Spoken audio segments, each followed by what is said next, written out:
Welcome back for another juicy episode. I am so excited to be here today. We are talking about some transit news, some astrological transit news. And recently I released an episode about Saturn entering Aries, and you can definitely check that out if you haven't yet, because this is something that even if we all heard, well, not all of us, but even if the movement actually happened, took place during a specific time, but that's something that is going to impact all of us because it's a new cycle. So that's going to impact us for the next few years. So you could definitely go check that out if you missed that out. So we know that Saturn has entered Aries already. So now we do have Neptune that is joining the fun. We have a major event that is happening. Saturn conjuncts Neptune at 0 degree Aries. Now you're like, what does that mean, Steph? we're not gonna dive we're not gonna use crazy astrological jargon, honestly, because I know it can feel like an entire other language. But to keep things simple, it just means that the planet of Saturn pretty much meets the planet of Neptune because they're constantly traveling, right? And everyone it's like everyone has their own route and everyone is just doing their own thing, and then you cross path once in a while. But the thing is, Saturn crosses Neptune, they meet. This is not like we're like, okay, but what's the big deal if they're constantly meeting up? What's the big deal? Well, Saturn conjuncts, which is like a fancy astrological term just to say that Saturn meets with Neptune. They cross path. They actually cross path every 36 years. So yeah, 36 years is still like a considerable amount of time. But still, one might be like, okay, oh my goodness, what is the big deal? It's just 36 years. Why is everyone making such a big deal about that? Well, the thing is, they do cross path every 36 years, but what is special about the transit that is happening this week is that they meet up at 0 degree Aries. So they don't always meet at 0 degree Aries. And the significant part of that is the angle. It's the degree, it's the 0 degree. So we will talk about this in this episode, but I just want you to know that they don't often meet at 0 degree. Yes, Saturn and Neptune might conjunct at another degree, at 28 degree, at any other degree, but they never meet at 0 degree. They don't meet at 0 degree that often. They only meet at 0 degree every 6,000 years. That's what makes this transit this week so special, and that's why every astrologer is talking about that pretty much, and it's in the breaking news of astrology. Now, why is this so special? You don't need to know anything about astrology. Okay, it's just very basic. What that means is that Saturn conjuncting Neptune at 0 degree, we can all agree that zero is pretty much the beginning, is the nothingness point, and at the same time, it's the everything, all, meeting point, as in nothing exists. But it's also the seed level for all potentiality. Like nothing exists, but it's pretty much the creation point. You can think about it. It's the starting point, right? It's zero, and at this it's nothing and it's everything. So this is what makes this so special, because that means, in case you haven't, realized, that it is a new starting point. This is literally the start of a new cycle. And in this year, in 2026, well, we already started having like crazy shifts in the planets for the last couple of years, especially 2025. I think we all felt it. People were like, what is going on? Dear Lord, what is going on? Like everything felt like things were moving really fast. Like the ground is constantly moving under your feet. You can't stabilize yourself. And I know I personally felt like I was free falling, and I just couldn't find my bearing. I couldn't find like the ground underneath my feet, because it's just things are moving, things were shifting so fast. That's what 2025 felt for me. Looking back, it was like, oh my goodness, what a ride. What an adventure that was. But 2026 is going to be on steroid.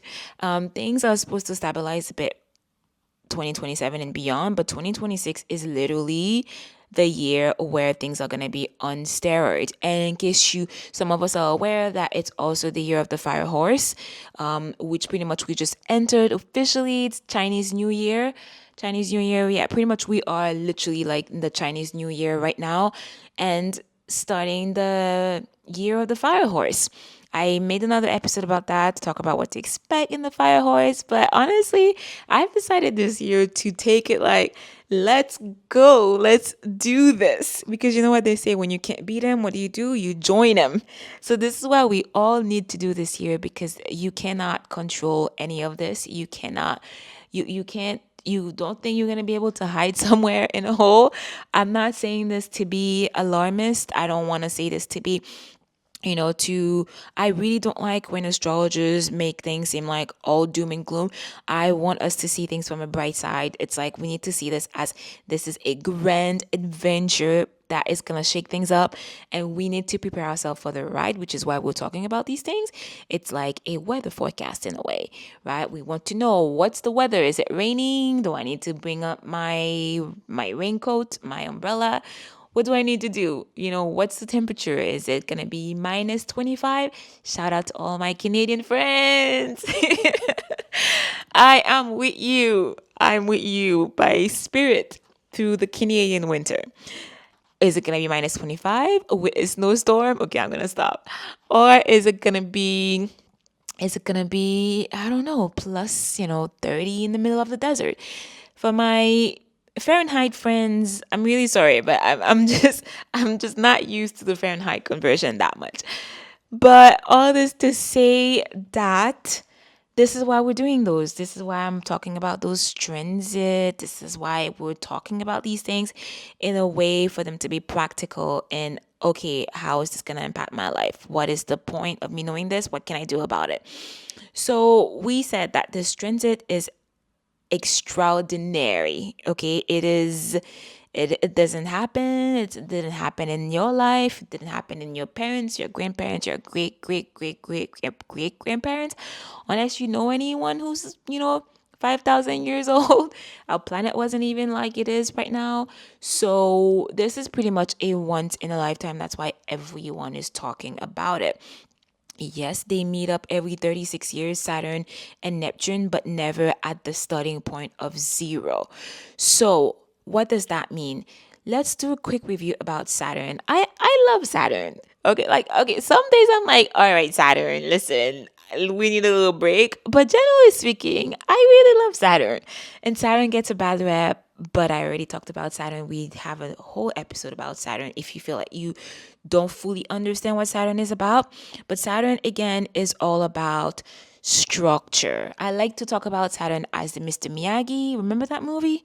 Mr. Miyagi, I really loved that movie growing up. So that is Saturn. Some people refer to it kindly, well, jokingly as the IOS of the zodiac sign. Saturn is pretty much that law enforcer in a way. It's getting things done, checking up on you, making sure you do your homework, you do your work, that you earning whatever you're getting. There's no free meal with Saturn. That is Saturn energy. Saturn is also represented by the goat, the mountain goat. Remember, whenever we see, like, I'm always fascinated by the mountain goats. I remember when I used to visit Spain, and I would see some of them up there and in the most impossible mountain by hanging out by the most impossible cliff. But somehow they're just hanging there and chilling like it was the most comfortable place to be in. So this is Saturn energy. They pretty much will do the impossible. And how do they do that? It's through sheer discipline, and it's about structure. And Saturn is also the great manifesting energy. They're great manifestors, again, through structures, systems, and systematically getting things done. That is Saturn. Saturn doesn't come here to just like, oh, let's kick off our shoes and just hang out on the couch. By the way, if you know any Capricorn, because Capricorn is also ruled by Saturn, you can often see that energy, right? It's a very to do, let's do. My mother is a Capricorn, and I don't think I've ever seen this woman just just sit down and just not do anything. It's just she just can't. So, and that is because she has the Saturn energy inside of her all the time, constantly pressuring her to get things done. So, this is Saturn, and Saturn is always assessing, doing like, pretty much assessing what needs to be done, managing things, managing resources. So Saturn's doesn't come to play. And then we have Neptune. Neptune is absolutely like total opposite of that Saturnian energy, right?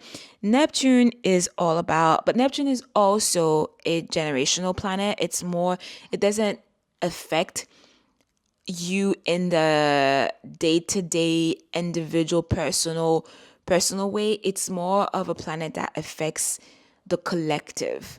Think about collective mindset. You know how, like, when you're looking back in the history books, or even when you're talking to grandparents, great grandparents, and then you could feel that every generation had a different mindset. The first thing I'm thinking about is in the 70s, where we had that flower power thingy. Remember in the 70s when you had the psychedelic summer, where everyone was like peace and love, and wearing this flowy thing. Well, it wasn't everyone, but that was a very mainstream current. And then after that, we do have, then you have different generations valuing different things. And you had some generation were all about working, getting really like stable job and stuff like that. They really valued that. And then the other generation would value more of they want to have more balance. They want to have more time for, to do leisure activities. And then we do have, so all of these things are like generational different ways of thinking. And these are things that are pretty much affected by those planets that are further away from our solar system. These are things like Neptune and Uranus, and Pluto.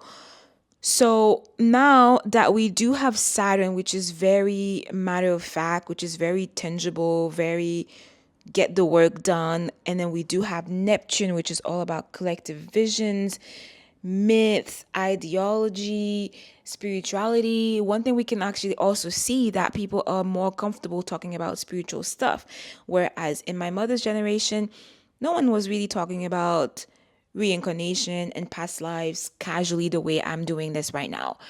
So these are all things that planets like Neptune has a huge like effect on. So now that I explained a bit what Saturn and Neptunes are all about, that can really show you how it's really a big deal, but they're also there to work together. So it's in a way them moving into Aries, and Aries is also all about action. So things are going to go faster, but at the same time, it's what I want you to remember is that it is a new chapter. We're entering a new chapter. We don't really know, because again, this conjunction hasn't really happened before. Yes, we can have an idea when we start adding all of the energies of those planets together. We can have an idea that things are going to be moving faster. Aries is really action first, think later. Aries is a fire sign. It's very fiery. It's but at the same time, we don't quite know, because we don't really, the way astrologers work is that they like to go in the past and see, in order to do a forecast of what's going to happen. They look at the past, at previous similar conjunctions, but this is kind of new. But at the same time, I wanted to bring that to our attention, because the thing is, the way life works is that, especially when it comes to energies, is that things are activated when we shed our consciousness to them. This is why so many secrets and so many things are available to us, but we can't there in the world there is free will. So things cannot just the universe can really just impose. Yes, of course, there is an energy that is guiding us, gently pushing us towards, doing things towards self accomplishment. But at the same time, it cannot really impose things on you per se, when it comes to spirituality, that is. So the way that we can reap the different energies is that we need to be aware of what is happening, right? Because if you're not aware, then is it even happening for you? You don't know. The only thing you might notice is like, oh, things are going really fast. I don't know. I feel really like, like what is going on, but you're not fully aware. But the reason why I wanted to make that episode today is because I want us to have to shed a light. I want us to have consciousness about this event, because that is, I think it's a very potent time, time zone. It's a very potent cosmic opening. So as it is a new era that is about to start, there is some stuff that we can do. Did I give the date? It's actually on February 20th at 11:54 Eastern Time. And what you can do is that perhaps you can set, if you feel like this is important for you, you could set up your alarm and take a few minutes on the day at the time to kind of do like a short meditation, to bring your awareness, just witness the moment, just ground within yourself and think about what intention would you like to bring in this new cycle. Because when we don't pay attention and we're just on autopilot, this is how we keep repeating the same cycle, and just we lock in old patterns into new cycle, into new chapters, into new eras. So as this new era is about to unfold, this is a chance for it's a new beginning. The same way we like to make New Year resolution, it's a great way for you to slow down and set your intention. What do you want to do this year? What would you like to put a lot of effort towards? What aspect of your life would you like to flourish and blossom this year? And also commit to doing the work, like writing a pledge to yourself, writing an intention letter, and like journaling session, committing to yourself that you are gonna do your part, whatever you need to do in order to do your part of manifesting this goal of yours.